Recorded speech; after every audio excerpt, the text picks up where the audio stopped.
Good morning, students. Welcome to the class on advanced organic reagents. Today we will look at more number of ways to generate carbon-carbon triple bond. How do we generate carbon-carbon triple bond?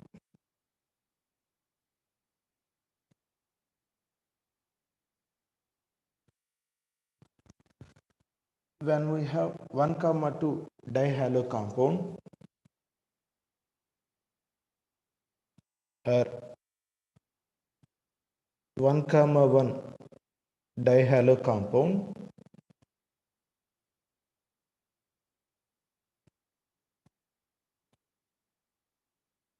or vinyl halide. This is 1,2 dihalide. This is 1,1 dihalide. This is vinyl halide. All these compounds, when we treat them with a strong base, they will generate C triple bond C. Base will pick up a proton here. So the generated negative charge will be polarized towards the other carbon, so that halogen will be leaving. So two such proton abstractions will generate triple bond. Here, two protons from this carbon will be abstracted, two halogens from this carbon will be leaving. So we are generating a triple bond. Here one double bond is there. Of course, one halogen is also there. So abstraction of this proton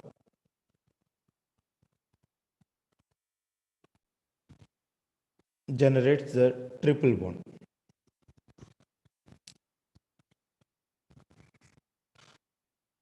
For example,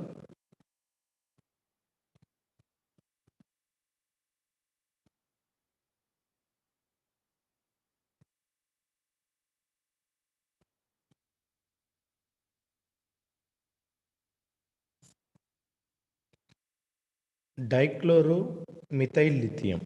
Sorry, dichloromethyl lithium. It is organolithium reagent, which will act as a nucleophile here.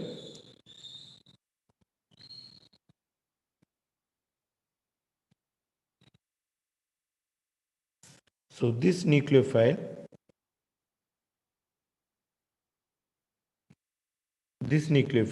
will undergo nucleophilic substitution. Halogen will be leaving. So we are generating here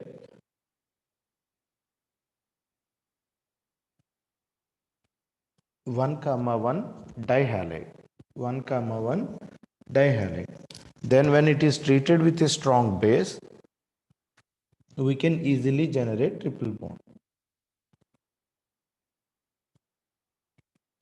Here we need two equivalents, minimum two equivalents to pick up these two protons.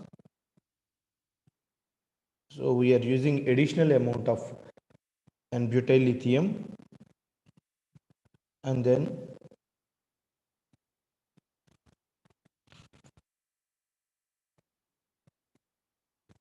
write the product.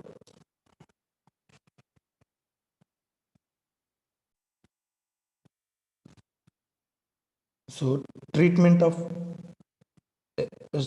with a strong base, this 1,1 dihalogen compound will be converted to a triple bond. Initially, we will generate a negative charge here. We are using a proton, so it will be protonated. Otherwise, if you want to explore the anion generated here, yeah, we can explore it. Now, how do we generate 1,2 dihalogens?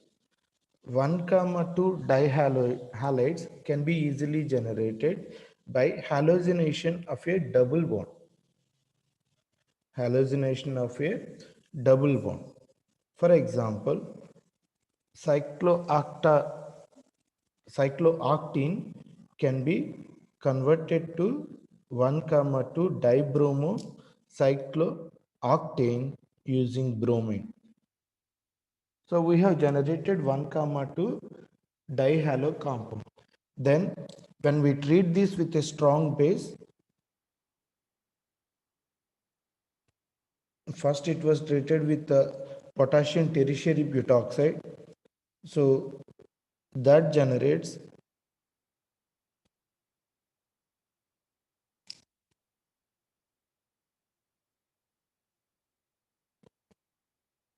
1-bromocyclooctane.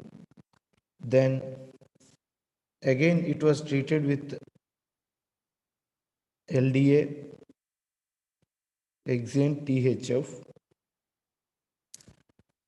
Again it undergoes dehydrohallucination to generate the triple bond.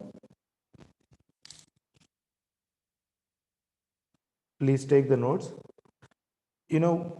Sometimes we need to take the same strong base, two equivalents or more than two equivalents.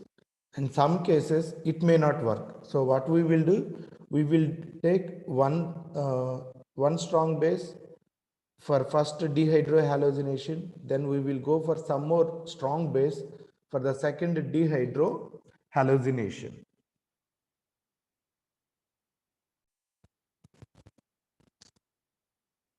Now I will give you an example of preparation of phenylacetylene from styrene. This we can prepare in the laboratory.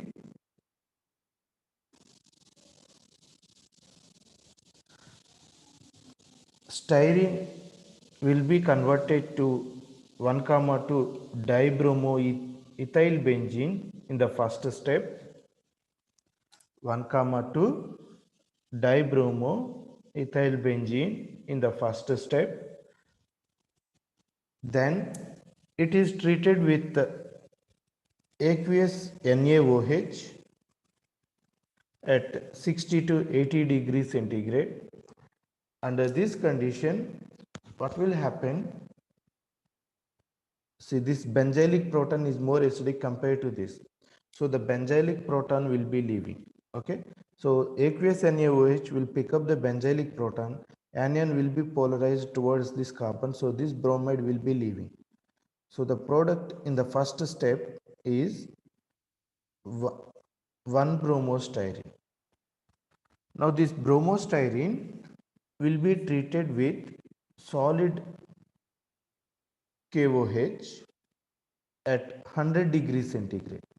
What we will do, we will add this bromostyrene to solid KOH, which is at 100 degrees centigrade. So in the previous case, we need a mild base, aqueous NaOH at 60 to 80 degrees centigrade. But when you want to remove the second proton, then we need even harsh conditions. So we will take solid KOH in the RB, we will heat it to 100 degrees centigrade. Then we will add bromostyrobenzene dropwise under refluxing conditions so that it generates phenylacetylene. Then phenylacetylene we will distill it out. Okay, phenylacetylene will be distilled out. So phenylacetylene can be prepared even in a small laboratory also. So this is how we can convert a double bond into a triple bond. In the next example,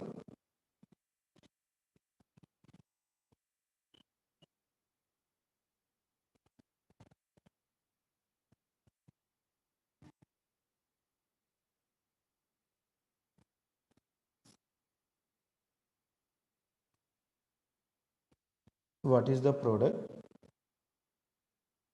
Then it is treated with 4 equivalents of sodamide,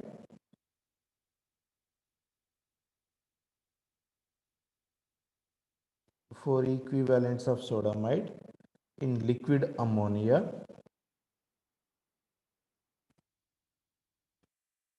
followed by dilute acid treatment. You write the product here also.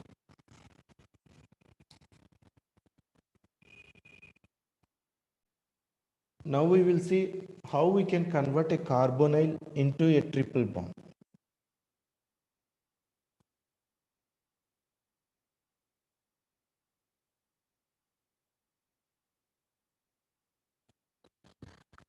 sorry, carbonyl can be converted into dihalo compound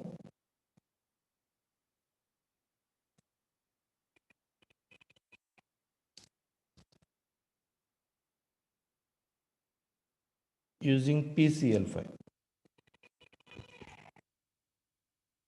This carbonyl is converted to dihalo compound using PCl5. Of course, you know the story after this. What we will do, we will treat it with a strong base, liquid ammonia. Then we will use some dilute acid. Now, if you want to explore the extend the alkyne, we can do it. So instead of this electrophile, we can use any other electrophile.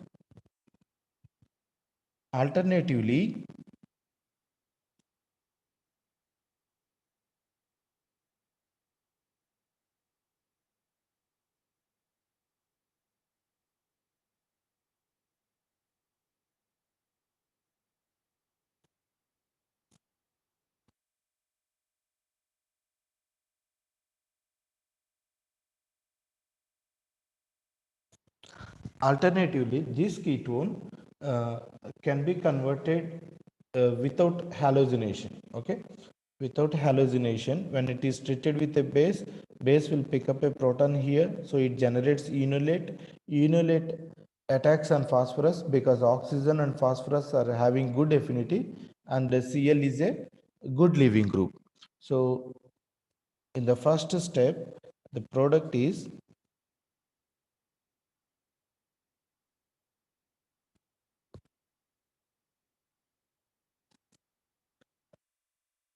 we are generating an enolate with the LDA, then enolate will attack on phosphorus. Of course, chlorine is a good leaving group. Then again it is treated with 2.5 equivalents of LDA. Then that anion is protonated. You write the product. So in this case, we are not halogenating it. We are directly converting a carbonyl into a triple bond with this phosphorus reagent and LDA.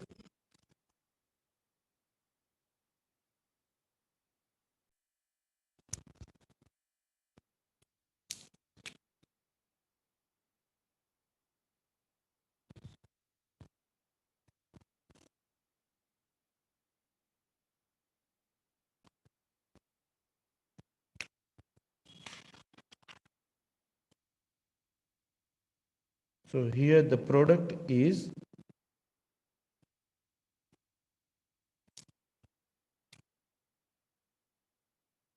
anion will be generated here. If you want, we can use any other electrophile other than proton. When we use proton, we generate terminal alkyne. When we use any other electrophile, we generate internal alkyne. So that is the difference.